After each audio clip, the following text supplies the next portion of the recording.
Okay, hello everyone. നമുക്കങ്ങനെ എന്ത് നോക്കാം? ഫിനാൻഷ്യൽ മാനേജ്മെൻറ്റിൻ്റെ ബ്ലോക്ക് 1 നോക്കാം.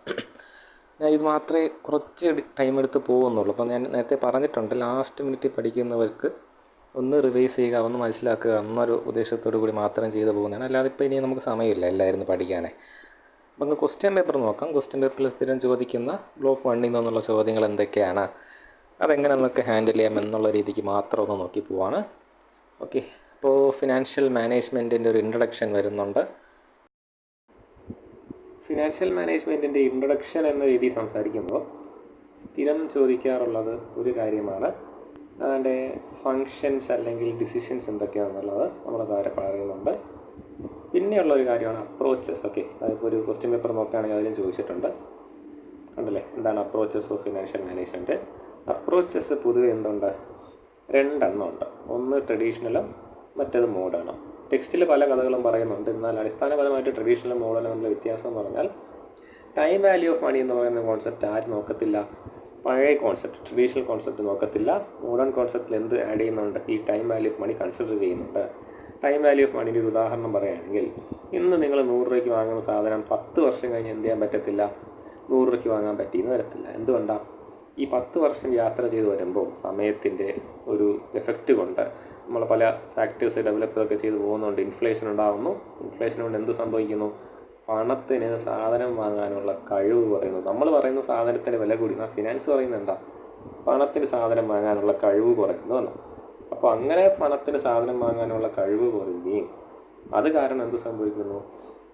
പലപ്പോഴും നമ്മൾ കൺസിഡർ ചെയ്യാത്ത പോകുന്ന രീതിക്ക് പണത്തിന് മൂല്യം കുറയുന്നു. നമ്മൾ പെട്ടെന്ന് നോക്കുമ്പോൾ എൻ്റെ കയ്യിരിക്കുന്നത് 100 രൂപയാണ്. ഓക്കെ, എന്നാൽ ഒരു 10 വർഷം മുമ്പുള്ള 100 രൂപയുടെ കഴിവ് വെച്ച് നോക്കുമ്പോൾ എൻ്റെ ഇന്നിരിക്കുന്ന 100 രൂപയ്ക്ക് കഴിവില്ലെന്ന് പറയാം. കാര്യം എന്തുകൊണ്ടാണ്? ഇപ്പോൾ അന്ന് 10 വർഷം മുമ്പ് എനിക്ക് 100 രൂപയ്ക്ക് 20 പേർക്ക് ചായ വാങ്ങിച്ചു കൊടുക്കാൻ പറ്റുമായിരുന്നെങ്കിൽ എനിക്കിന്ന് 10 പേർക്ക് ചായ വാങ്ങിച്ചു കൊടുക്കാൻ പറ്റുന്നുള്ളൂ. അപ്പോൾ ഇത് ഞാൻ എന്ന് ചിന്തിക്കണം? 10 വർഷം മുമ്പ് ഞാൻ നിൽക്കുമ്പോഴേ എനിക്ക് ചിന്തിക്കണം, എന്താണ്, എനിക്കിപ്പം ഫോർ എക്സാമ്പിൾ എനിക്ക് 10 വർഷം കഴിഞ്ഞിട്ടാണ് ഈ 100 രൂപ കിട്ടാൻ പോകുന്നതെങ്കിൽ അന്ന് എനിക്ക് ഇന്ന് കൊടുത്ത 100 രൂപ കിട്ടിയിട്ട് കാര്യമില്ല. എന്തുകൊണ്ടാണ്? അന്ന് അതിൻ്റെ മൂല്യം കുറയും. മനസ്സിലായില്ലേ? ഇതാണ് ടൈം വാല്യൂ ഓഫ് മണി എന്ന് പറയുന്നത്. ഈ ഒരു കോൺസെപ്റ്റാണ് ഫിനാൻസിൻ്റെ ഒരു വലിയൊരു അടിത്തറ എന്ന് പറയുന്നത്. ഇത് എവിടെ കൺസിഡർ ചെയ്യുന്നുള്ളൂ? മോഡേൺ അപ്രോച്ചിൽ കൺസിഡർ ചെയ്യുന്നുള്ളൂ. അപ്പോൾ അതാണ് ട്രഡീഷണൽ അപ്രോച്ച് മോഡേൺ അപ്രോച്ച് തമ്മിലുള്ള വ്യത്യാസം എന്ന് പറയുന്നത്. ഓക്കെ, നിങ്ങളുടെ ടെക്സ്റ്റ് നോക്കുകയാണെങ്കിൽ ABC എന്ന് പറഞ്ഞിട്ട് 3 ഡിസിഷൻസിനെ കുറിച്ച് പറയുന്നുണ്ട്. ഓക്കെ, എന്താണ് ചോദ്യം എന്ന് പറഞ്ഞാൽ, ഒരു ഫിനാൻഷ്യൽ മാനേജർ ഒരു ബിസിനസ്സിൽ ഒരു കമ്പനിയിൽ ഉണ്ടെന്ന് വിചാരിക്കുക. ഒരു FM ഉണ്ട്, ഫിനാൻഷ്യൽ മാനേജർ. ഇയാൾ എടുക്കേണ്ടി വരുന്ന പല തീരുമാനങ്ങളുണ്ട്. ഏറ്റവും മേജറായിട്ട് ഇയാൾ എടുക്കേണ്ടി വരുന്ന തീരുമാനങ്ങൾ എന്താണ്? മറ്റൊരു രീതിയിൽ ചോദിച്ചാൽ ഇയാളുടെ മേജർ പണി എന്താണെന്നുള്ളതാണ് ചോദ്യം. അതിന് വളരെ ക്ലിയർ ആയിട്ടുള്ള ഉത്തരമാണ് ഈ പറയുന്നത്. 3 തീരുമാനങ്ങൾ ഒരു ഫിനാൻഷ്യൽ മാനേജർ ഒരു ബിസിനസ്സിൽ എടുക്കേണ്ടി വരും. ഒന്നെന്ന് പറയുന്നത് ഇൻവെസ്റ്റ്മെൻറ്റ് ഡിസിഷനാണ്. രണ്ടാമത്തത് ഫിനാൻസിങ് ഡിസിഷനാണ്. മൂന്നാമത്തത് ഡിവിഡൻഡ് ഡിസിഷനാണ്. ഓക്കെ, ഏറ്റവും ആദ്യം നമ്മളൊരു ഇൻവെസ്റ്റ്മെൻറ്റ് ഡിസിഷൻ എടുക്കുന്നു. അതായത് നമ്മുടെ ബിസിനസ്സിന് എത്രയൊക്കെ ഫണ്ടിൻ്റെ ആവശ്യമുണ്ട്, ഈ ഫണ്ട് നമ്മൾ എവിടെയൊക്കെ യൂസ് ചെയ്യും. അതായത് ഇപ്പോൾ എൻ്റെ ബിസിനസ് തുടങ്ങാൻ എനിക്ക് 100 കോടി രൂപ വേണമെന്ന് എനിക്ക് മനസ്സിലായി, അല്ലെങ്കിൽ ബിസിനസ്സിൻ്റെ അടുത്ത സ്റ്റേജിലേക്ക് പോകാൻ എനിക്കൊരു 100 കോടി രൂപ വേണമെന്ന് എനിക്ക് മനസ്സിലായി. ഇനി എൻ്റെ ചോദ്യം, ഈ 100 കോടി രൂപ ഞാൻ എവിടെയൊക്കെ യൂസ് ചെയ്യും? അപ്പോൾ ബിസിനസ്സിന് കിട്ടുന്ന ഫണ്ട് എവിടെയൊക്കെ യൂസ് ചെയ്യുമെന്ന് തീരുമാനിക്കുന്നതാണ് ഇൻവെസ്റ്റ്മെൻറ്റ് ഡിസിഷൻ. ഓക്കെ, അപ്പോൾ നമുക്ക് പൈസ കിട്ടിക്കഴിഞ്ഞാൽ എന്തൊക്കെ ചെയ്യണമെന്ന് ആദ്യം ഒരു ധാരണ ഉണ്ടാക്കി വെച്ചു, ഒരു പ്ലാൻ ചെയ്തു വെച്ചു. ഇനിയാണ് നമ്മൾ ഫിനാൻസിങ് ഡിസിഷനിലേക്ക് പോകുന്നത്. അതായത് ഈ പറഞ്ഞ പ്ലാൻ നടപ്പാക്കാൻ എവിടെ നിന്ന് എത്രയൊക്കെ രൂപ നമ്മൾ എടുക്കണം. അതായത് നമുക്ക് പല വഴികളുണ്ടല്ലോ. നമുക്ക് നമ്മുടെ ബിസിനസ്സിൻ്റെ ഉടമസ്ഥാവകാശം വിട്ടുകൊടുത്തുകൊണ്ട്, ഇക്വിറ്റി ഷെയറുകൾ വിറ്റുകൊണ്ട് നമുക്ക് ബിസിനസ്സിന് ഫണ്ട് കണ്ടെത്താം. ബാങ്കിൽ നിന്ന് ലോൺ എടുക്കാം, കുടുംബത്തിൽ നിന്ന് ലോൺ എടുക്കാം. കുടുംബത്തിൽ നിന്ന് ലോൺ കൊണ്ട് ഉദ്ദേശിച്ചത് കടം വാങ്ങാം, ഇല്ലെങ്കിൽ നമുക്ക് എന്ത് ചെയ്യാം, നമ്മുടെ ഫ്രണ്ട്സിൻ്റെ നിന്നൊക്കെ കടം വാങ്ങാം. അങ്ങനെ പല സോഴ്സുകൾ നമ്മുടെ മുമ്പിലുണ്ട്. ഇതിൽ ഏത് സോഴ്സിൽ കൂടെ പണം കണ്ടെത്തണം എന്ന് തീരുമാനിക്കുന്നതാണ് ഫിനാൻസിങ് ഡിസിഷൻ. അപ്പോൾ ഇൻവെസ്റ്റ്മെൻറ്റ് ഡിസിഷനുണ്ട്, ഫിനാൻസിങ് ഡിസിഷനുണ്ട്. മൂന്നാമത്തെയാണ് ഡിവിഡൻഡ് ഡിസിഷൻ. അതായത് നമ്മുടെ ബിസിനസ്സിന് എന്ത് കാണും, പല ഓണേഴ്സ് കാണും എന്നൊരു ഉദ്ദേശത്തിലാണ് ഈ പറയുന്നത് കേട്ടോ. ഒരുപാട് ഓണേഴ്സ് ഉണ്ട് എന്ന് തന്നെ വിചാരിക്കുക. ഒരുപാട് ഓണേഴ്സ് ഉണ്ടെങ്കിൽ എല്ലാവർക്കും നമ്മൾ എന്ത് ചെയ്ത് കൊടുക്കണം? നമ്മളെ ബിസിനസ്സിന് പ്രോഫിറ്റ് ഉണ്ടാകുമ്പോൾ ഈ പ്രോഫിറ്റ് ഡിവൈഡ് ചെയ്ത് കൊടുക്കണ്ടേ, വീതിച്ച് കൊടുക്കണ്ടേ? അവിടെ നമുക്ക് പല തീരുമാനങ്ങൾ എടുക്കാം. അതായത് ഈ കിട്ടിയ പൈസ മുഴുവനും പ്രോഫിറ്റ് ഓണേഴ്സിന് വീതിച്ച് കൊടുക്കണമെങ്കിൽ എന്ത് റേഷ്യോയിൽ കൊടുക്കണം തുടങ്ങിയ പല തീരുമാനങ്ങളുണ്ടല്ലോ. അപ്പോൾ ആ പ്രോഫിറ്റിനെ എങ്ങനെ ഡിവൈഡ് ചെയ്ത് കൊടുക്കണം എന്നുള്ളതാണ് എന്തെന്ന് പറയുന്നത് ഈ ഡിവിഡൻഡ് ഡിസിഷൻ കൊണ്ട് ഉദ്ദേശിക്കുന്നത്. അപ്പോൾ 3 ടൈപ്പ് ഓഫ് ഡിസിഷൻ ഉണ്ട്. ഇൻവെസ്റ്റ്മെൻറ്റ് ഡിസിഷൻ ഉണ്ട്, ഫിനാൻസിങ് ഡിസിഷൻ ഉണ്ട്, ഡിവിഡൻഡ് ഡിസിഷൻ ഉണ്ട്. ഓക്കെ, ഇനി ആ ഫിനാൻസ് ഡിസിഷൻ്റെ ചോദ്യം 2 തവണ ചോദിച്ചിട്ടുണ്ട് കഴിഞ്ഞ ഒരു 5 വർഷം നോക്കുകയാണെങ്കിൽ. അപ്പോൾ ഇമ്പോർട്ടൻ്റ് ആണ്, നോക്കുക. ഡീറ്റെയിൽ ആയിട്ട് നമുക്കിനി അങ്ങോട്ട് നോക്കാൻ പേടിക്കേണ്ട. ജസ്റ്റ് ഞാൻ ക്വസ്റ്റ്യൻ പേപ്പർ വെച്ചൊന്ന് പറഞ്ഞു പോകുന്നതേ ഉള്ളൂ. ഓക്കെ, പിന്നെ ഉള്ളത് അടുത്തൊരു ചോദ്യം ചോദിച്ചിരിക്കുന്നത് discuss the concept of wealth maximisation and profit maximisation and bring out the difference between them. Difference തന്നെ പഠിക്കുന്നതായിരിക്കും എപ്പോഴും നല്ലതെന്ന് പറഞ്ഞാൽ. നമ്മുടെ ടെക്സ്റ്റിൽ വളരെ ഇലാബറേറ്റ് ചെയ്ത് കഥയായിട്ടാണ് പറഞ്ഞേക്കുന്നത്. ഇതിനൊന്ന് ചുരുക്കി തന്നെ ഇപ്പോൾ കാണുന്നതിൻ്റെ അകത്തുണ്ട്. അത് പറയുമ്പോൾ ആ ഒരു കോൺസെപ്റ്റ് പറഞ്ഞു, രണ്ടും തമ്മിൽ മെയിൻ വ്യത്യാസം എന്താണെന്ന് പറഞ്ഞുതരാം. പ്രോഫിറ്റ് മാക്സിമൈസ് ചെയ്യുക എന്ന് പറഞ്ഞാൽ എന്താണ്? അവിടെ നമ്മൾ ചെയ്യുന്നത് നമ്മുടെ ബിസിനസ്സിൻ്റെ പ്രോഫിറ്റ് കൂട്ടുക. അതായത് നമ്മുടെ എന്താ പറയുക, അക്കൗണ്ടിങ് പഠിക്കുമ്പോൾ trading profit and loss account പഠിക്കത്തില്ലേ, ആ സ്റ്റേറ്റ്മെൻറ്റ് പ്രകാരം നോക്കുമ്പോൾ നമ്മുടെ ബിസിനസ്സിൻ്റെ പ്രോഫിറ്റ് എന്തായിരിക്കണം? വളരെ കൂടുതലായിരിക്കണം. അതിനെ ഇൻക്രീസ് ചെയ്യുക, കോസ്റ്റ് കുറയ്ക്കുക, നമ്മുടെ വരുമാനം കൂട്ടുക എന്നുള്ള ഒറ്റ ലക്ഷ്യമേ അവർക്കുള്ളൂ. എന്നാൽ വെൽത്ത് മാക്സിമൈസേഷൻ എന്ന് പറഞ്ഞാൽ കുറച്ച് ഡിഫറൻ്റ് ആയിട്ടുള്ളൊരു സാധനമാണ്. നിങ്ങൾക്കറിയാം, നമ്മുടെ ചില കമ്പനികൾ എന്ത് ചെയ്യും, അവരുടെ സ്റ്റോക്ക് അല്ലെങ്കിൽ അവരുടെ ഷെയർ വിൽക്കുമെന്ന് പറയാം അല്ലേ. ഇത് ബേസിക്സ് അറിഞ്ഞൂടാത്തവർക്ക് വേണ്ടി ഞാൻ അങ്ങനെ പറയാണ് കേട്ടോ. ചില കമ്പനികൾ എന്ത് ചെയ്യും, അവരുടെ ഷെയർ വിൽക്കും. ഷെയർ വിൽക്കുക എന്ന് വെച്ചാൽ അർത്ഥം എന്താ? ആ കമ്പനിയുടെ ഉടമസ്ഥാവകാശത്തിൻ്റെ ഒരു ഭാഗം എന്ത് ചെയ്യാണ്, പബ്ലിക്കിന് വിൽക്കുകയാണ്. ആർക്ക് വേണമെങ്കിലും വാങ്ങാം, പബ്ലിക്കിൽ ആർക്ക് വേണമെങ്കിലും വാങ്ങാം. ഇപ്പോൾ ഫോർ എക്സാമ്പിൾ ടാറ്റ കമ്പനിക്കാർ ഒരു ഷെയറിന് 100 രൂപയ്ക്ക് വിൽക്കുകയാണെന്ന് വിചാരിച്ചോ. അതിനർത്ഥം ആ 100 രൂപ നിങ്ങൾ കൊടുക്കുമ്പോൾ നിങ്ങൾ എന്ത് ചെയ്യുന്നു, ടാറ്റ കമ്പനിയുടെ എത്രയോ ശതമാനം ഉടമസ്ഥതയിൽ ചെറിയൊരു അവകാശം നിങ്ങൾക്ക് കിട്ടിയെന്നാണ് അതിനർത്ഥം. ഓക്കെ, ഇതുപോലെ നമുക്ക് എന്ത് ചെയ്യാൻ പറ്റും, കമ്പനിയുടെ ഷെയർ വാങ്ങാൻ പറ്റും. ഈ ഷെയർ എന്തിനാ ആൾക്കാർ വാങ്ങുന്നത്? ഈ ഷെയറിൻ്റെ പ്രൈസ് ഡിമാൻഡ് കൂടുമ്പോൾ പ്രൈസ് കൂടുകയും ഡിമാൻഡ് കുറയുമ്പോൾ പ്രൈസ് കുറയുകയും ചെയ്യും. അപ്പോൾ കുറഞ്ഞിരിക്കുമ്പോൾ വാങ്ങിച്ചിട്ട് പൈസ കൂടി നിൽക്കുമ്പോൾ വിൽക്കുക, ഈ ഷെയർ വിൽക്കുക എന്നതാണ് എല്ലാ ഇൻവെസ്റ്ററിൻ്റെയും ഉദ്ദേശം അല്ലേ. അപ്പോൾ ഈ ഇൻവെസ്റ്ററിന് എപ്പോഴാണ് ഈ പൈസ കൂടുന്നത്? ഈ ഷെയറിൻ്റെ ഡിമാൻഡ് എപ്പോഴാണ് കൂടുന്നത്? ഷെയറിൻ്റെ ഡിമാൻഡ് കൂടുമ്പോഴാണ് അതിൻ്റെ വില കൂടുന്നതെന്ന് പറഞ്ഞു. അപ്പോൾ ഷെയറിൻ്റെ ഡിമാൻഡ് എപ്പോഴാണ് കൂടുന്നത്? ഈ കമ്പനിയെക്കുറിച്ച് നല്ലൊരു ഔട്ട്ലുക്ക് കിട്ടുമ്പോഴാണ്. അല്ലാതെ ഈ പ്രോഫിറ്റുമായിട്ട് അതിന് വലിയ ബന്ധമില്ല. നിങ്ങൾ ആലോചിച്ച് നോക്കി, ഇപ്പം നിങ്ങൾ കേൾക്കുന്ന പലരും ഇൻവെസ്റ്റേഴ്സ് ആയിരിക്കും. നിങ്ങൾ എത്ര പേര് ഒരു കമ്പനിയുടെ ഷെയർ വാങ്ങുന്ന മുമ്പ് ആ കമ്പനിയുടെ പ്രോഫിറ്റിനെ കുറിച്ച് അന്വേഷിക്കുന്നു? ഒരിക്കലും അന്വേഷിക്കത്തില്ല. ചിലപ്പോൾ നഷ്ടത്തിൽ നിൽക്കുന്ന കമ്പനി ആയിരിക്കാം. എന്നാൽ ചിലപ്പോൾ നല്ലൊരു മീഡിയ അറ്റൻഷൻ കിട്ടി, അല്ലെങ്കിൽ നല്ലൊരു ഹോപ്പ് കിട്ടി, ഈ കമ്പനി വരുന്ന കാലങ്ങളിൽ വലിയ പ്രോഫിറ്റ് ഉണ്ടാക്കുക അല്ലെങ്കിൽ വലിയൊരു നിലയിൽ എത്തുമെന്നൊക്കെ ഒരു ഹോപ്പ് കിട്ടിക്കഴിഞ്ഞാൽ എന്ത് ചെയ്യും, ആൾക്കാർ ആ കമ്പനിയുടെ ഷെയർ വാങ്ങാൻ ഇടിച്ച് കയറുന്നൊരവസ്ഥ ഉണ്ടാവും അല്ലേ. അപ്പോൾ അങ്ങനത്തെ ഒരു കാര്യമാണ്, അല്ലെങ്കിൽ ആ ഒരു അപ്രോച്ചിലാണ് എന്ത് കൂടുന്നത്, വെൽത്ത് കൂടുന്നത്. വെൽത്ത് കൊണ്ട് ഉദ്ദേശിക്കുന്നത് എത്രയാണോ നമ്പർ ഓഫ് ഷെയർസ് ഇൻറ്റു ഒരു ഷെയറിൻ്റെ വില. ഓക്കെ, അതാണ് ഒരു കമ്പനിയുടെ വെൽത്ത് എന്ന് പറയുന്നത്. പ്രോഫിറ്റ് അങ്ങനെയല്ല. ട്രേഡിംഗ് പ്രോഫിറ്റ് ആൻഡ് ലോസ് അക്കൗണ്ടിൽ ഏറ്റവും അവസാനം നെറ്റ് പ്രോഫിറ്റായിട്ട് എത്ര കാണിക്കുന്നോ അതാണ് പ്രോഫിറ്റ് എന്ന് പറയുന്നത്. എന്നാൽ വെൽത്ത് എന്താണ്? ഈ പറഞ്ഞ പോലെ ഒരു ഷെയറിൻ്റെ വില ഇൻറ്റു എത്ര നമ്പർ ഓഫ് ഷെയർസ് ഒരു കമ്പനി വിൽക്കുന്നുണ്ട്. അപ്പോൾ ഒരു ഫിനാൻഷ്യൻ്റെ കണ്ണി നോക്കുമ്പോൾ ഈ 2 കാര്യങ്ങളുണ്ട്. നമുക്ക് പ്രോഫിറ്റ് കൂട്ടാനും പറ്റും, വെൽത്ത് കൂട്ടാനും പറ്റും. അപ്പോൾ ഏതിലാണ് നമ്മൾ കൂടുതൽ കോൺസെൻട്രേറ്റ് ചെയ്യേണ്ടതെന്ന് ചോദിച്ചാൽ വെൽത്ത് കൂട്ടാൻ തന്നെയാണ്. ഓക്കെ, കാര്യം എന്തുകൊണ്ടാണ്? ഇൻവെസ്റ്റേഴ്സിന് കോൺഫിഡൻസ് കൂടിയാലേ വെൽത്ത് കൂടത്തുള്ളൂ. അപ്പോൾ ഇൻവെസ്റ്റേഴ്സ് കോൺഫിഡൻസ് ഉണ്ടെങ്കിൽ ലോങ് ടേമിൽ നമുക്ക് എന്തുള്ളൂ, നിലനിൽപ്പുള്ളൂ. അപ്പോൾ ആ ഒരു കഥ നിങ്ങൾക്ക് മനസ്സിലായി വിചാരിക്കുന്നു. ഈ ഡിഫറൻസ് ഒന്ന് നോക്കാം. അപ്പോൾ പ്രോഫിറ്റ് മാക്സിമൈസേഷൻ്റെ ഉദ്ദേശം ഷോർട്ട് ടേമിൽ തൽക്കാലത്തേക്കുള്ള പ്രോഫിറ്റ് കൂട്ടുക എന്നുള്ളതാണ്. എന്നാൽ വെൽത്തിൻ്റെയോ ലോങ് ടേം നോക്കുമ്പോൾ നമ്മൾ നല്ല ഒരു പൊസിഷനിൽ നമ്മൾ ബിസിനസ് എത്തിക്കുക എന്നുള്ളതാണ്. പറയുന്ന പോലെ പ്രോഫിറ്റ് ഒരു ചെറിയ കാലത്തെ കാര്യമാണ്, ലോങ് ടേം കാര്യമാണ് വെൽത്ത് എന്ന് പറയുന്നത്. ഈ പറഞ്ഞ പോലെ സെയിൽസ് കൂട്ടുക, കോസ്റ്റ് കുറയ്ക്കുക എന്നുള്ളതാണ് ഇവിടുത്തെ ഉദ്ദേശം. പ്രോഫിറ്റ് മാക്സിമൈസേഷൻ്റെ ഉദ്ദേശം. വെൽത്ത് മാക്സിമൈസേഷൻ കൊണ്ട് ഉദ്ദേശിക്കുന്നത് value of the firm and equity. അതിൻ്റെ ഇക്വിറ്റി മീൻസ് ഒരു ഷെയറിൻ്റെ വില കൂട്ടുക എന്നുള്ളതും കമ്പനിയുടെ വാല്യൂ കൂട്ടുക എന്നുള്ളതാണ് നമ്മുടെ ഉദ്ദേശം. Inclusion factors limited to financial metrics. Okay, revenue profit പോലത്തെ കാര്യങ്ങൾ അത് പോട്ടെ, നിങ്ങൾക്ക് മനസ്സിലാവത്തില്ല. Narrow and focus relate immediate finance return. Yes, ഇത് എന്താണ്? ഫിനാൻഷ്യൽ റിട്ടേൺ മാത്രമേ നോക്കുന്നുള്ളൂ. ഇവരെന്താ നോക്കുന്നത്? ഫേമിന് പബ്ലിക്കിൻ്റെ മുമ്പിലുള്ള വിലയെ ബാധിക്കുന്ന സകല കാര്യങ്ങളും വെൽത്ത് മാക്സിമൈസേഷൻ്റെ അകത്ത് വരുന്നുണ്ട്. ഓക്കെ, ഇത് ഷെയർ ഹോൾഡർ വാല്യൂ ആയിട്ട് വലിയ ബന്ധമില്ല പ്രോഫിറ്റിന്. അതാണ് ഞാൻ പറഞ്ഞത്, പലരും നോക്കുന്നവർ കാണത്തില്ല. നമ്മൾ ആരും ഇൻവെസ്റ്റ് ചെയ്യുന്ന മുമ്പ് ആ ബിസിനസ്സിൻ്റെ പ്രോഫിറ്റിനെ കുറിച്ച് അന്വേഷിക്കത്ത് പോലുമില്ല. എന്നാൽ ഇവിടെ എന്താണ് നമ്മുടെ വെൽത്ത് മാക്സിമൈസേഷൻ ചെയ്യുന്നത്? നമ്മുടെ ഷെയർ ഹോൾഡേഴ്സിൻ്റെ വെൽത്ത് കൂട്ടുന്നതിന് വേണ്ടിയിട്ടാണ്. ഇത് ഫ്ലെക്സിബിൾ ആണെന്നൊക്കെ പറയുന്നു. ഓക്കെ, ഇത് ഫ്ലെക്സിബിൾ അല്ല, ഇത് മോർ ഫ്ലെക്സിബിൾ ആണെന്ന് പറയുന്നു. പിന്നെ ഈ പറഞ്ഞ പോലെ റിസ്ക് ടോളറൻസ് ഇതിൽ കൂടുതലാണെന്നും മറ്റേതിൽ ബാലൻസ്ഡ് ആണെന്നൊക്കെ പറയുന്നു. ഓക്കെ, അതൊക്കെ നമുക്ക് അറിയേണ്ട കാര്യമല്ല. ബേസിക് ഒരു ഐഡിയ ഉണ്ടാക്കി വയ്ക്കുക. ഈ ഒരു ഡിഫറൻസ് എന്തായാലും പഠിച്ച് വയ്ക്കുക. ഓക്കെ, ഡിഫറൻസ് നമ്മുടെ ഇതിലില്ല, ഞാൻ അല്ലാതെ ഒരു ഇമേജായിട്ട് ആഡ് ചെയ്തേക്കാം. ഓക്കെ, അതൊന്നൊക്കെ വളരെ ഇമ്പോർട്ടൻ്റ് ആണ്. പിന്നെ സ്ഥിരം ചോദിക്കുന്ന ഒരു ചോദ്യമാണ് ഫ്യൂച്ചർ വാല്യൂ എന്താണ്, പ്രസൻറ്റ് വാല്യൂ എന്താണ്, ഇത് തമ്മിലുള്ള വ്യത്യാസം എന്താണെന്നുള്ളതാണ്. Okay,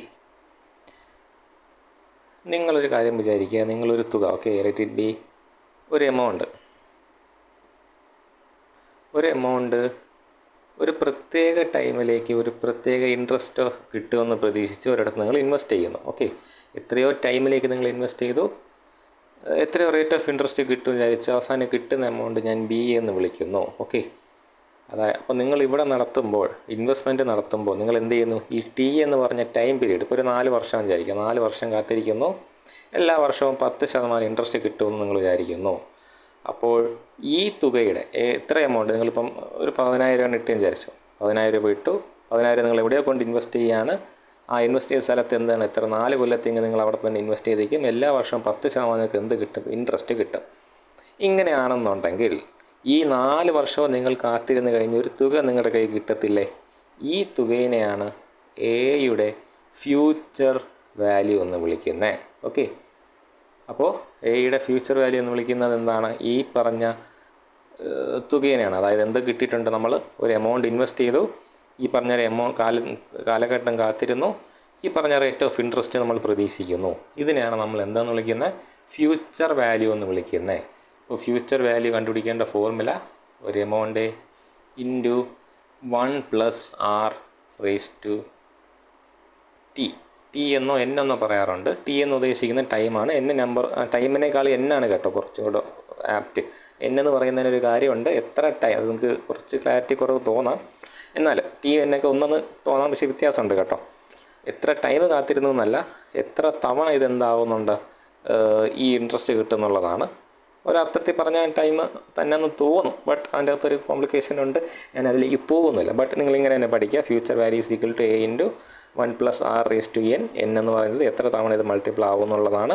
r rate of interest ആണ്, a നിങ്ങൾ ആദ്യം നടത്തിയ ഇൻവെസ്റ്റ്മെൻ്റ് ആണ്. ഇനി ഈ കഥയിലൊന്ന് തിരിച്ചാലോചിച്ച് നോക്കുകയാണെങ്കിൽ നിങ്ങൾ എന്ത് ചെയ്തു,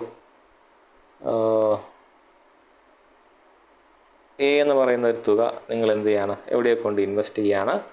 ഇത് കുറച്ച് കാലം കഴിഞ്ഞ് നിങ്ങൾക്ക് ബി എന്ന് പറഞ്ഞൊരു തുക കിട്ടി. ഇപ്പോൾ നിങ്ങൾക്ക് കിട്ടിയത് ഈ പറഞ്ഞ പോലെ നിങ്ങൾ കൃത്യം ഇത്ര കാലത്തേക്ക് ഇട്ടേക്കുന്നെന്നോ അല്ലെങ്കിൽ ഇത്ര റേറ്റ് ഓഫ് ഇൻട്രസ്റ്റ് കിട്ടുമെന്നോ ഒന്നും നിങ്ങൾക്ക് അറിയത്തില്ല.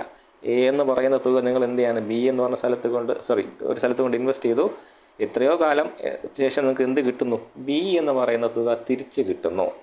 അപ്പോൾ നിങ്ങൾക്ക് അവിടെ ഈ നേരത്തെ പറഞ്ഞ സിറ്റുവേഷനിൽ പറഞ്ഞ പോലെ എന്തറിയത്തില്ല, എത്ര കാലം പോകുമെന്നും അറിയത്തില്ല, എത്ര തിരിച്ച് കിട്ടുമെന്നതിനെ കുറിച്ചൊന്നും വലിയ ധാരണയില്ല. അങ്ങനെ ഇരിക്കുമ്പോൾ നിങ്ങളൊന്ന് മനക്കണക്ക് കൂട്ടുകയാണ്. ഓക്കെ, നിങ്ങൾക്ക് ഒരു കാര്യം പിടികിട്ടി, എനിക്ക് എന്തായാലും ഈ ഇൻവെസ്റ്റ്മെൻറ്റ് എനിക്ക് ഇത്ര കാലത്തേക്ക്, ഫോർ എക്സാമ്പിൾ എനിക്ക് 4 വർഷം വരെ എനിക്ക് ഇൻവെസ്റ്റ്മെൻറ്റ് അവിടെ ഹോൾഡ് ചെയ്യാം എന്നൊരു ഐഡിയ കിട്ടി. അപ്പോൾ നിങ്ങൾക്ക് അറിയണം, ശരി അങ്ങനെയാണെന്നുണ്ടെങ്കിൽ ഈ ബി എന്ന് പറയുന്ന തുക ന്യായമായൊരു റിട്ടേൺ ആണ് എനിക്ക് കിട്ടുന്നത് എന്ന് നിങ്ങൾക്ക് അറിയണം, അല്ലേ? അപ്പോൾ നിങ്ങൾ ആലോചിക്കുകയാണ്, എനിക്കറിയത്തില്ല, ഞാൻ കൊടുത്ത സ്ഥലത്ത് നിന്ന് എനിക്ക് എത്ര റിട്ടേൺ കിട്ടും എന്ന് എനിക്കറിയത്തില്ല, എന്നാലും ഞാൻ എത്ര പ്രതീക്ഷിക്കുന്നു, ഒരു 10% മിനിമം പ്രതീക്ഷിക്കുന്നു. അപ്പോൾ ഞാൻ 4 വർഷം ഈ പറഞ്ഞത് എന്തല്ല അങ്ങനെ ചെയ്യുന്നു എന്നല്ല, ഞാൻ ഇതിന് തയ്യാറാണ്, 4 വർഷം വരെ ഞാൻ ആ ഇൻവെസ്റ്റ്മെൻറ്റ് ഹോൾഡ് ചെയ്യാൻ തയ്യാറാണ്, ഞാനൊരു മിനിമം 10% പ്രതീക്ഷിക്കുന്നു. അങ്ങനെയാണെങ്കിൽ ഈ ബി എന്ന് പറയുന്ന തുക എനിക്ക് കിട്ടുന്നത് ന്യായമാണോ എന്നെനിക്കറിയണം. ഓക്കെ, അതിനുവേണ്ടി ഞാൻ ചിന്തിക്കുകയാണ്, ഞാൻ എത്രയോ ഇൻവെസ്റ്റ്മെൻറ്റ് നടത്തി, എനിക്ക് എന്ത് കിട്ടി, ഈ ഒരു ടൈം പീരീഡ് ഞാൻ വെയിറ്റ് ചെയ്തു, ഇത്ര എനിക്ക് പലിശ റിട്ടേൺ കിട്ടി, എന്നിട്ടാണ് എനിക്ക് എന്ത് കിട്ടുന്നത്, ഈ ബി എന്ന് പറഞ്ഞ തുക കിട്ടുന്നത്. അപ്പോൾ ബി എന്ന് പറഞ്ഞ തുകയാണ് അതെനിക്ക് കിട്ടുമെന്ന് എനിക്കറിയാം, ബി എന്ന് പറഞ്ഞ തുക എനിക്ക് കിട്ടുമെന്ന് അറിയാവോ?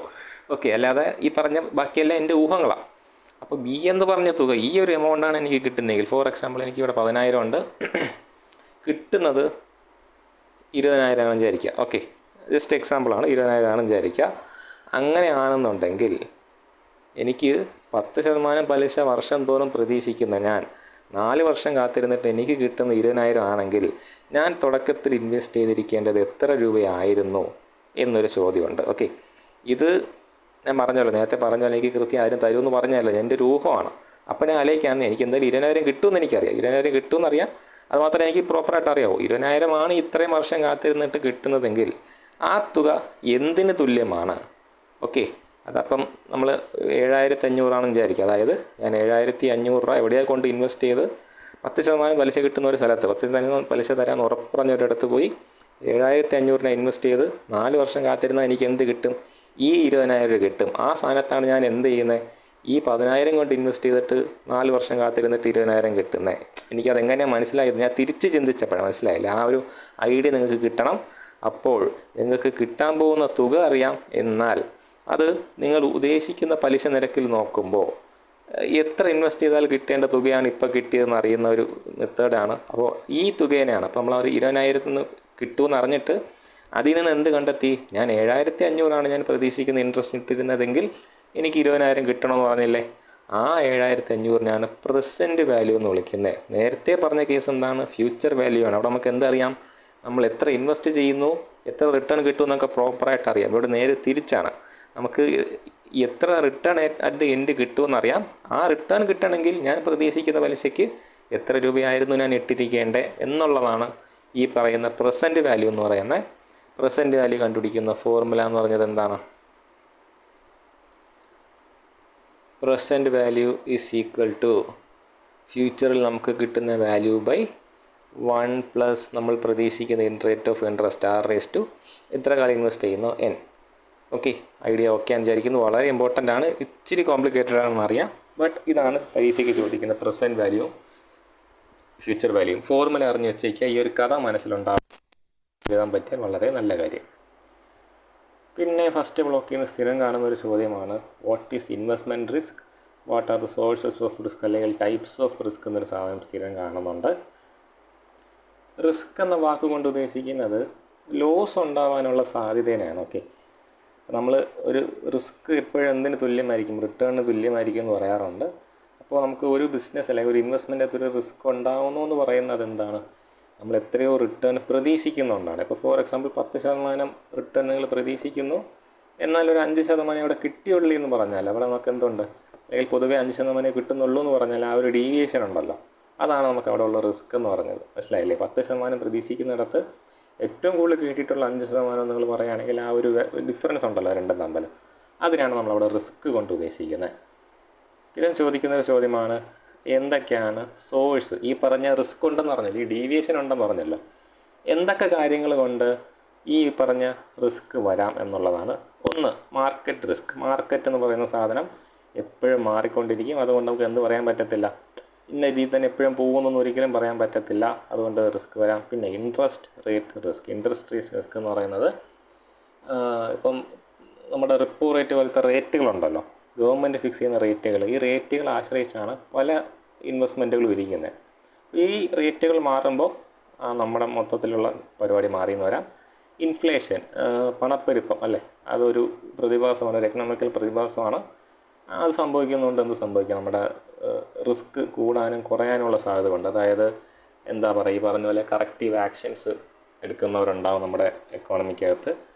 അവിടെയൊക്കെ നമുക്ക് ഈ പറഞ്ഞ പോലെ എന്ത് സംഭവിക്കാം? പ്രശ്നങ്ങൾ സംഭവിക്കാം. പിന്നെ ബിസിനസ് റിസ്ക് എന്ന് പറഞ്ഞാൽ പ്രോപ്പർ ബിസിനസ്സിനെ ബാധിക്കുന്ന കാര്യം. ഫോർ എക്സാമ്പിൾ നിങ്ങൾ ഇൻവെസ്റ്റ് ചെയ്യുന്നത് ഒരു ITC എന്ന് പറയുന്ന കമ്പനി നിങ്ങൾ ഇൻവെസ്റ്റ് ചെയ്യുമെന്ന് വിചാരിക്കുക. ഓക്കെ, ITC എന്ന് പറയുന്ന കമ്പനിക്ക് എന്തുണ്ട്? അതിൻ്റേതായ കോമ്പറ്റീറ്റേഴ്സ് ഉണ്ട്, അതിൻ്റേതായ ഒരു മാർക്കറ്റ് ഉണ്ട്, അതിൻ്റേതായ പല രീതികളുണ്ട്. അപ്പോൾ ITC എന്ന് പറഞ്ഞാൽ സ്പെസിഫിക് ബിസിനസ്സിനെ ബാധിക്കുന്ന ചില കാര്യങ്ങൾ കൊണ്ട് എന്ത് സംഭവിച്ചു?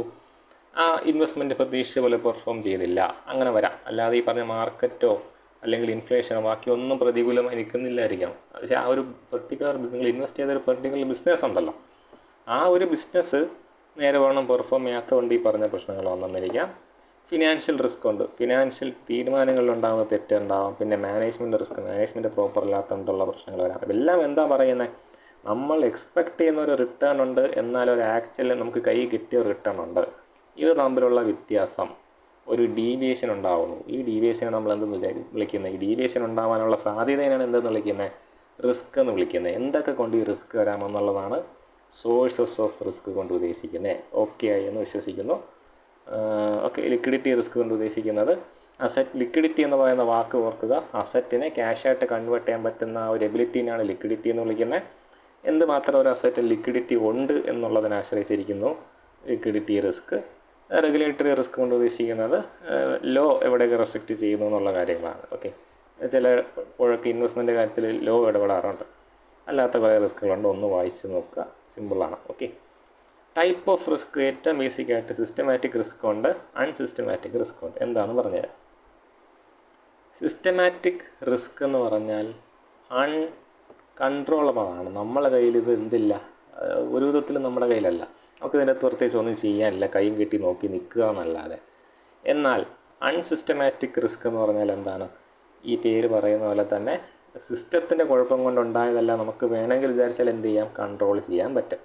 എങ്ങനെ കൺട്രോൾ ചെയ്യുമെന്ന് ചോദിച്ചാൽ ഡൈവേഴ്സിഫിക്കേഷൻ എന്ന് പറയുന്ന ഒരു പരിപാടിയുണ്ട്. അതായത് നമ്മൾ എന്ത് ചെയ്യുന്നു, ഒരിടത്ത് എല്ലാ പൈസയും കൊണ്ട് ഇൻവെസ്റ്റ് ചെയ്യാതെ പലയിടത്തായിട്ട് നമ്മൾ പൈസ ഇൻവെസ്റ്റ് ചെയ്യുന്നു. ആ ഒരു പരിപാടി തന്നെയാണ് ഡൈവേഴ്സിഫിക്കേഷൻ എന്ന് പറയുന്നത്. ഇതിലൂടെ നമുക്ക് എന്ത് ചെയ്യാൻ പറ്റും, അൺസിസ്റ്റമാറ്റിക് റിസ്കിൻ്റെ ഇമ്പാക്റ്റ് കുറയ്ക്കാൻ പറ്റും.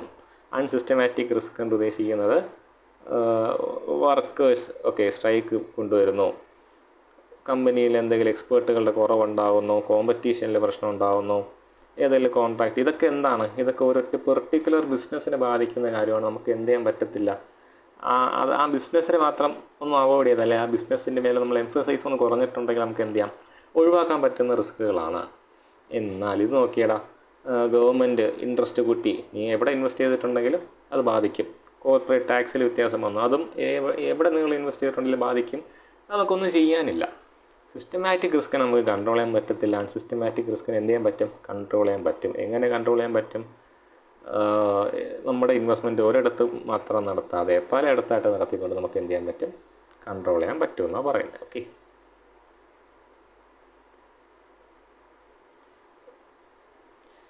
റിസ്ക്കും അൺസർട്ടനിറ്റിയും തമ്മിലുള്ള വ്യത്യാസം ചോദിക്കാറുണ്ട്, അതും കൂടെ ഒന്ന് നോക്കിയേക്കുക.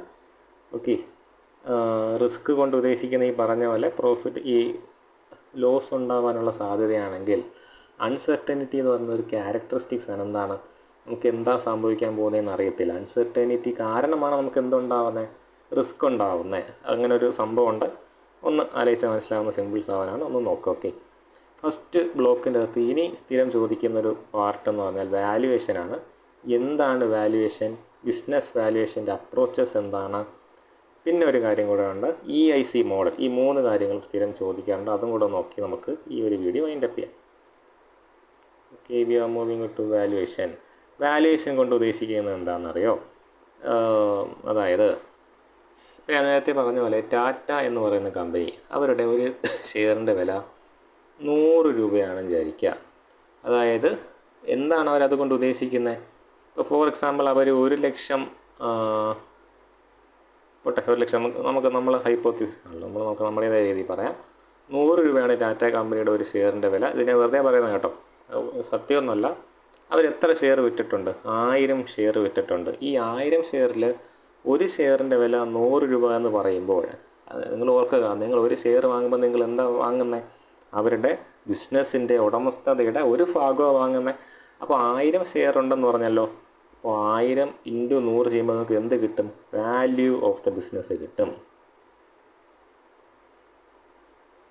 അപ്പോൾ 1 ലക്ഷം രൂപയാണ് ടാറ്റ എന്ന് പറയുന്ന കമ്പനിയുടെ വാല്യൂ.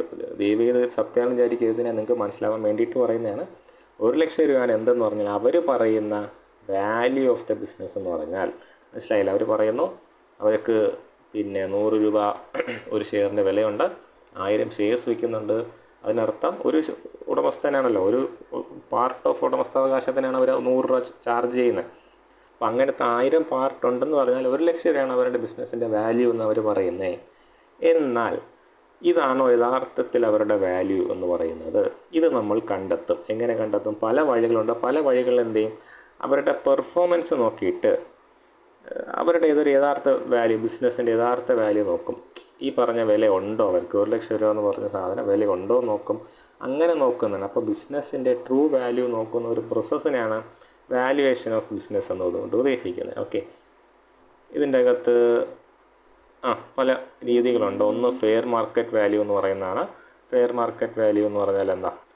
പേര് പറയുന്ന പോലെ പൊതുവേ മാർക്കറ്റിലുള്ള നല്ല വില എന്താണോ അത് വെച്ച് നോക്കുന്നു, ബുക്ക് വാല്യൂ വെച്ച് നോക്കുന്നു. ബുക്ക് വാല്യൂ കൊണ്ട് ഉദ്ദേശിക്കുന്നത് നമ്മൾ അക്കൗണ്ടിങ് ചെയ്ത് ബിസിനസ്സിന് ഇത്ര അസറ്റ് ഉണ്ടെന്ന് പറയത്തില്ലേ, അല്ലെങ്കിൽ ഇത്ര ലൈബിലിറ്റി ഉണ്ടെന്ന് പറയത്തില്ലേ, ആ ഒരു ഇതാണ് ബുക്ക് വാല്യൂ എന്ന് പറയുന്നത്. ഈ ഇൻട്രിൻസിക് വാല്യൂ എന്ന് പറയുന്നത് യഥാർത്ഥ വാല്യൂ. അതിനെപ്പറ്റി നമുക്ക് അത്ര ഡീപ്പിലേക്ക് ഞാൻ പോകുന്നില്ല. യഥാർത്ഥ വാല്യൂ, ഇൻട്രിൻസിക് വാല്യൂ, അതൊന്നും എല്ലാം അറിയേണ്ടത്. ഈ മെത്തേഡുകൾ, ബിസിനസ് വാല്യുവേഷൻ അപ്രോച്ച് സ്ഥിരം ചോദിക്കാറുണ്ട്. ഞാനത് പറയാണ്, വേറെ ഒന്നും കൊണ്ടല്ല. ഇത് ചോദിച്ചിട്ടുണ്ട്. ഇത് പറഞ്ഞാൽ നമുക്ക് വാല്യുവേഷൻ എന്താണെന്ന് പറയാൻ പറ്റത്തില്ല. കാര്യം നമ്മൾ പറഞ്ഞല്ലോ, നമ്മൾ ഈ യഥാർത്ഥത്തിൽ അവർ സ്റ്റോക്കിൻ്റെ വില എത്രയെന്ന് കണ്ടു, അതാണോ യഥാർത്ഥ വില എന്ന് അറിയാൻ നമുക്ക് മറ്റൊരു സാധനം കൂടെ ഉണ്ടെങ്കിൽ അല്ലെങ്കിൽ കമ്പയർ ചെയ്ത് നോക്കാൻ പറ്റൂ. ആ സാധനം എങ്ങനെയൊക്കെ നോക്കാമെന്നുള്ളതാണ്. പല അപ്രോച്ചുകളുണ്ട്. ഒന്ന് ഇൻകം അപ്രോച്ച്. ഈ പറയുന്ന ഇതാണ് പരിപാടി, ഏർണിങ്സ് ക്യാപിറ്റലൈസേഷൻ. അതായത് നേരത്തെ പറഞ്ഞ എക്സാമ്പിളിൽ ടാറ്റയ്ക്ക് നമുക്ക് എത്ര രൂപയുടെ വാല്യൂ ഉണ്ടെന്ന് പറഞ്ഞു? 1,00,000 രൂപ വാല്യൂ ഉണ്ടെന്ന് നമ്മൾ കണ്ടെത്തി. എന്നിട്ട് നമ്മൾ നോക്കിയപ്പോൾ കഴിഞ്ഞ 5 വർഷം കൊണ്ട് അവർ നേടിയിരിക്കുന്ന പ്രോഫിറ്റ് എന്ന് പറഞ്ഞാൽ എല്ലാ വർഷവും 10,000 രൂപയുടെ പ്രോഫിറ്റാണ് കിട്ടിയിരിക്കുന്നത്. ഈ 10,000 രൂപ, ഓക്കെ, ഇപ്പോൾ ഫോർ എക്സാമ്പിൾ ഇതൊരു ഇൻട്രസ്റ്റ് 10% ഇൻട്രസ്റ്റ് കിട്ടിയതാണ് ഈ 10,000 വിചാരിക്കുക. അങ്ങനെയാണെന്നുണ്ടെങ്കിൽ എത്ര രൂപയായിരിക്കും? നമ്മൾ നേരത്തെ കുറച്ച് മുമ്പ് പറഞ്ഞോളൂ പ്രസൻറ്റ് വാല്യൂയുടെ കാര്യം. തിരിച്ച് ചിന്തിക്കുക.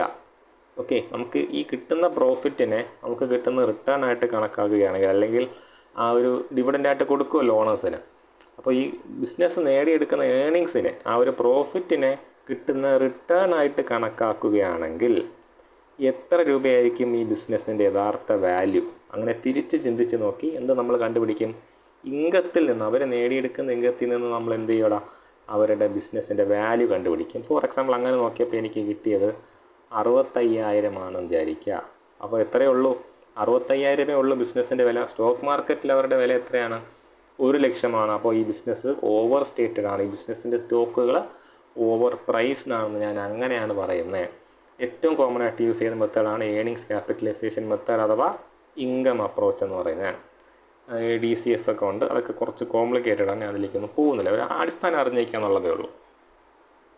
പിന്നെ മാർക്കറ്റ് അപ്രോച്ച് കൊണ്ട് ഉദ്ദേശിക്കുന്നത് നമ്മുടെ ബിസിനസ്സിനോട് സാമ്യമുള്ള മറ്റ് ബിസിനസ്സുകൾ ഉണ്ടാവുമല്ലോ മാർക്കറ്റിൽ, അവരുടെ വാല്യൂ എത്രയാണ് എന്നൊക്കെ പറഞ്ഞ് കമ്പയർ ചെയ്ത് നോക്കുന്ന പരിപാടിയാണ്. ഓക്കെ. അസറ്റ് അപ്രോച്ച് കൊണ്ട് ഉദ്ദേശിക്കുന്നത് നമ്മുടെ കയ്യിലുള്ള അസറ്റുകളുടെ, അതായത് ഇപ്പം അവിടെ എന്താ പറയുന്നത്, ഇപ്പോൾ 1,00,000 രൂപ വാല്യൂ ഉണ്ടെന്ന് പറഞ്ഞാൽ അതിന് അർത്ഥം എന്താ? എങ്ങാനും ഈ ബിസിനസ് നിന്ന് പോവുകയാണെങ്കിൽ ഈ ഉടമസ്ഥർക്ക് 1,00,000 രൂപ തിരിച്ച് കൊടുക്കാനുള്ള കഴിവ് അവർക്കുണ്ടെന്നല്ലേ പറയുന്നത്. അങ്ങനെയാണെങ്കിൽ അത് എന്തായിട്ട് കാണണം? വിൽക്കാൻ പറ്റുന്ന അസറ്റുകളായിട്ട് ഇവരുടെ കയ്യിൽ കാണണം എന്നുള്ളതാണ്. അപ്പോൾ ഇവരുടെ അസറ്റുകൾക്ക് അത്രയും വാല്യൂ ഉണ്ടോ എന്ന് നോക്കുന്ന മൂന്നാമത്തെ രീതിയിൽ, ഈ മൂന്നിലും എന്താണ്, നമ്മൾ ഈ ബിസിനസ്സിൻ്റെ വില എത്ര, ബിസിനസ്സിൻ്റെ മൂല്യം എത്ര എന്ന് പല രീതിയിൽ നോക്കുന്നതാണ്. ഇൻകം അപ്രോച്ചാണ് ഏറ്റവും കൂടുതൽ യൂസ് ചെയ്യുന്നത്. മറ്റ് 2 അപ്രോച്ചുകളും കൂടെ ഉണ്ടെന്നുള്ളതേ ഉള്ളൂ. ഓക്കെ. അപ്പോൾ ഈ 3 അപ്രോച്ചുകൾ ഇമ്പോർട്ടൻ്റ് ആണ്, സ്ഥിരം ചോദിക്കാറുള്ളതാണ്. വിത്ത് എക്സാമ്പിൾ എഴുതാൻ ഒന്ന് മനസ്സിൽ കഥ ഉണ്ടാകട്ടെ. വാല്യുവേഷനെ പറ്റി നീ ചോദിക്കുന്ന ഒരു കാര്യം കൂടെ ഉണ്ട്, EIC അപ്രോച്ച്. അതും കൂടെ നോക്കി നമുക്ക് ഈ വീഡിയോ നിർത്താം. 3 സ്റ്റെപ്പ് വാല്യുവേഷൻ്റെ ഈ ഒരൊറ്റ വീഡിയോയ്ക്കകത്ത്, ഈ ഒരൊറ്റ ഇമേജിൻ്റെ അകത്ത് ഈ പറഞ്ഞ കാര്യം മൊത്തത്തിലുണ്ട്. E എന്താണ്, I എന്താണ്, C എന്താണ്. അപ്പോൾ നിങ്ങൾ എന്ത് ചെയ്യുക? ഒരു ഇൻവെസ്റ്ററാണെന്ന് വിചാരിക്കുക. ഓക്കെ, നിങ്ങൾ എന്താണ് ചെയ്യാൻ തീരുമാനിച്ചു? ഒരു കമ്പനിയിൽ ഇൻവെസ്റ്റ് ചെയ്യാൻ തീരുമാനിച്ചു. അതിന് മുമ്പ്, ഇൻവെസ്റ്റ് ചെയ്യുന്നതിന് മുമ്പേ ഈ പറഞ്ഞ 3 കാര്യങ്ങൾ നിങ്ങൾ നോക്കണം. ഒരു ഉദാഹരണം പറയാണ്, പെട്ടെന്ന് നിങ്ങൾക്ക് മനസ്സിലാവുന്ന രീതിയിൽ പറയുകയാണ്. നിങ്ങൾ എന്ത് തീരുമാനിച്ചു? ഒരു പെൺകുട്ടിയെ കല്യാണം കഴിക്കാൻ തീരുമാനിച്ചു, അല്ലെങ്കിൽ ഒരു പയ്യനെ കല്യാണം കഴിക്കാൻ തീരുമാനിച്ചു വിചാരിക്കാം. അല്ലെങ്കിൽ നിങ്ങൾ കുടുംബത്തിന് ആർക്കെങ്കിലും ഇങ്ങനെ ഒരു കല്യാണം വരുമ്പോൾ നിങ്ങൾ എന്ത് ചെയ്യും? ആ പയ്യൻ്റെ നാട്ടിൽ പോയി ഒന്ന് അന്വേഷിക്കും അല്ലേ, ആളെങ്ങനെയാണെന്നുള്ളത്. അപ്പം ഈ പുള്ളിയെപ്പറ്റി അന്വേഷിക്കുന്നതിന് ഒരു രീതിയുണ്ട്. ഏറ്റവും ആദ്യം നമ്മൾ എന്ത് അന്വേഷിക്കും? പുള്ളിയുടെ ഫാമിലി മൊത്തത്തിൽ നാട്ടിലെങ്ങനെ അറിയപ്പെടുന്നത്, എന്തെങ്കിലും ചീത്ത പേരുണ്ടോ, എന്തെങ്കിലും പ്രശ്നക്കാരാണെന്നൊന്ന് അന്വേഷിക്കും അല്ലേ. മൊത്തത്തിൽ ഹോൾ ഫാമിലി നമ്മൾ അന്വേഷിക്കും. ആ ഒരു മൊത്തം കുടുംബം, അല്ലെങ്കിൽ ഒരു കുടുംബത്തിൻ്റെ ഒരു പേരൊക്കെ കാണും, അതൊരു മൊത്തത്തിൽ എങ്ങനെയാണെന്നൊന്ന് അന്വേഷിക്കും. ഓക്കെ, അതിന് വലിയ കുഴപ്പമൊന്നുമില്ല എന്നറിയുമ്പോൾ ഇവൻ്റെ ഒരു അച്ഛൻ, അമ്മ, അവരൊക്കെ എങ്ങനെയാണ് മനസ്സിലായില്ല. അപ്പം ഏറ്റവും ഡയറക്റ്റായിട്ടുള്ള ഫാമിലി ഉണ്ട്. ഫാമിലി എന്ന് പറയുമ്പോൾ മൊത്തത്തിൽ ഇന്നൊരു ഫാമിലി എന്നും പറയാം, ഇല്ലെങ്കിൽ ഇന്നൊരു ജാതി എന്നോ അങ്ങനെ എന്തെങ്കിലും വേണമെങ്കിലും പറയാം. അല്ലാതെ നമുക്ക് എന്തും പറയാം. ഇവൻ്റെ ആ ഒരു ഒറ്റ വീട്ടിൽ താമസിക്കുന്ന ഒരു കുടുംബം ഉണ്ടല്ലോ. രണ്ടാമത്തെ സ്റ്റെപ്പാണ്. ആദ്യം നമ്മൾ എന്ത് അന്വേഷിച്ചു? ഈ പറഞ്ഞ ഹോൾ ഫാമിലിയെ പറ്റി അന്വേഷിച്ചു. രണ്ടാമത്തെ സ്റ്റെപ്പിൽ നമ്മൾ എന്ത് ചെയ്യണം? ഈ പറഞ്ഞ ഇവൻ്റെ ഡയറക്റ്റ് കുടുംബത്തെ പറ്റി അന്വേഷിക്കണം. ഇവൻ്റെ അച്ഛനമ്മ, സഹോദരങ്ങൾ, അവരൊക്കെ എന്ത് ചെയ്യുന്നു, സഹോദരങ്ങളുടെ കല്യാണമൊക്കെ കഴിഞ്ഞാണോ, അച്ഛനമ്മയൊക്കെ എങ്ങനെയാണോ, വല്ല ബാധ്യതയുള്ള ആൾക്കാരാണോ, അങ്ങനെയൊക്കെ ഒന്ന് അന്വേഷിക്കുന്നു. മൂന്നാമത്തെ സ്റ്റേജിലാണ് ഈ പയ്യനാളെങ്ങനെയാണ്, വല്ല കഞ്ചാവാണോ അതോ വേറെ വല്ല പ്രശ്നക്കാരനാണോ എന്നൊക്കെ അന്വേഷിക്കുന്നത് മൂന്നാമത്തെ സ്റ്റേജിലായിരിക്കും അല്ലേ. ഇത് ഓക്കെ ആണെങ്കിൽ ഇത് നോക്കി നമ്മൾ പോകത്തുള്ളൂ, ഇത് ഓക്കെ ആണെങ്കിൽ നമ്മൾ ഇതിലേക്ക് പോകുന്നുള്ളൂ. അതാണ് പൊതുവേ നമ്മളെ നാട്ടിൽ. ഇത് ആരെയും കുറ്റപ്പെടുത്തുന്നോ ആരുടെ രീതിയും പറയുന്നില്ല, നിങ്ങൾക്ക് മനസ്സിലാകാൻ വേണ്ടി ഉദാഹരണം പറയുന്നത് മാത്രമാണ് കേട്ടോ, വെറും ചിന്തിച്ചളയില്ല. ഇതേപോലെ ഒരു സ്റ്റോക്കിൽ ഇൻവെസ്റ്റ് ചെയ്യാൻ പോകുന്ന ആൾ 3 തലത്തിൽ ചിന്തിക്കും. ഒന്ന്, നമ്മുടെ നിലവിലുള്ള എക്കണോമിക് കണ്ടീഷൻ എങ്ങനെയാണ്, നമ്മുടെ എക്കണോമി എന്ന് പറയുമ്പോൾ സാമ്പത്തിക സ്ഥിതി എന്താണ്. ഇപ്പോൾ നമ്മുടെ ട്രംപ് പെട്ടെന്ന് കൊണ്ടുവന്നൊരു തിരുവ കൊണ്ട് കൂട്ടി തന്നു, തിരുവ കൂട്ടിയപ്പോൾ എന്ത് സംഭവിച്ചു, പല ബിസിനസ്സുകളും തകർന്നു. അങ്ങനത്തെ ഒരവസ്ഥയിൽ മാർക്കറ്റ് നിൽക്കുകയാണോ നോക്കുക. രണ്ടാമത്തെ കാര്യം, നമ്മുടെ ബിസിനസ് ഇരിക്കുന്ന ഇൻഡസ്ട്രി ഉണ്ട്. ഞാനിപ്പോൾ ഇൻവെസ്റ്റ് ചെയ്യാൻ പോകുന്ന ടാറ്റ സ്റ്റീൽസിനെ വിചാരിച്ചോ, പെട്ടെന്ന് സ്റ്റീലിൻ്റെ മാർക്കറ്റ് കുറഞ്ഞു വന്നിരിക്കുക. അത് ഈ പറഞ്ഞ എക്കോണമിയിൽ ബാധിക്കത്തില്ല. എക്കോണമി നമ്മൾ അനാലിസ് ചെയ്തപ്പോൾ നോക്കിയപ്പോൾ കണ്ടിട്ടുണ്ടാവില്ല. എന്നാൽ സ്റ്റീൽ വിൽക്കുന്ന ഇൻഡസ്ട്രിയിൽ എന്ത് സംഭവിച്ചു, ഒരു ദുരിതം സംഭവിച്ചു. അത് ഞാൻ എവിടെ അറിയാൻ പറ്റും, ഞാൻ ഇൻവെസ്റ്റ് ചെയ്യാൻ പോകുന്ന ബിസിനസ്സിൻ്റെ ഇൻഡസ്ട്രി അനാലിസ് ചെയ്യുമ്പോൾ എനിക്ക് അറിയാൻ പറ്റും. ഏറ്റവും അവസാനം എന്ത് വരുന്നത്, ആ പെർട്ടിക്കുലർ സ്റ്റോക്ക് എങ്ങനെയായിരുന്നു, അതിൻ്റെ കഴിഞ്ഞ കാലങ്ങളിലെ പെർഫോമൻസ് എങ്ങനെയായിരുന്നു, ഒരു സ്റ്റെബിലിറ്റി ഉണ്ടായിരുന്നോ, അതിന് നല്ല പ്രോഫിറ്റ് കിട്ടുന്നുണ്ടായിരുന്നോ. ഇങ്ങനെ 3 തലത്തിൽ ഞാൻ എന്ത് ചെയ്യും, ഇൻവെസ്റ്റ്മെൻറ്റ് നടത്തുന്നതിന് മുമ്പ് അനാലിസിസ് നടത്തും. അതിനാണ് EIC എന്ന് പറയുന്നത്, അഥവാ economic industrial and company analysis approach എന്ന് പറയുന്നത്. ഓക്കെ ആയെന്ന് വിശ്വസിക്കുന്നു. അപ്പോൾ ഇതാണ് പൊതുവേ ബ്ലോക്ക് 1 നിന്ന് സ്ഥിരം ചോദിക്കുന്നത്. നിങ്ങൾക്ക് എന്തെങ്കിലും അറിയണമെന്നുണ്ടെങ്കിൽ കമൻറ്റ് ചെയ്യുക. ഇതിൽ ഏതെങ്കിലും സാധനം അറിയണം, ഒന്ന് എക്സ്പ്ലെയിൻ ചെയ്ത് തരാമോ എന്ന് പറയുന്നത് കമൻറ്റ് ചെയ്യുക. ഞാൻ പരീക്ഷയ്ക്ക് ചോദിക്കുന്നത് മാത്രം പറഞ്ഞു പോകണം, അല്ലെങ്കിൽ നമുക്ക് സമയം കിട്ടത്തില്ല. ഓക്കെ, എല്ലാം പറയുന്നതൊന്നും സമയം കിട്ടത്തില്ല. ഒന്ന് നോക്കിയിട്ട് എന്തെങ്കിലും ഉണ്ടെങ്കിൽ പറയാം. ഓക്കെ, നിങ്ങൾ പേയ്മെൻറ്റ് ചെയ്ത് വന്നവരാണതുകൊണ്ട് നിങ്ങൾ പറയുന്നത് എന്തായാലും ഞാൻ പറഞ്ഞു തരും, പേടിക്കേണ്ട ആവശ്യമൊന്നുമില്ല. എന്തുണ്ടെങ്കിലും കമൻറ്റ് ചെയ്യാം. Okay, thank you.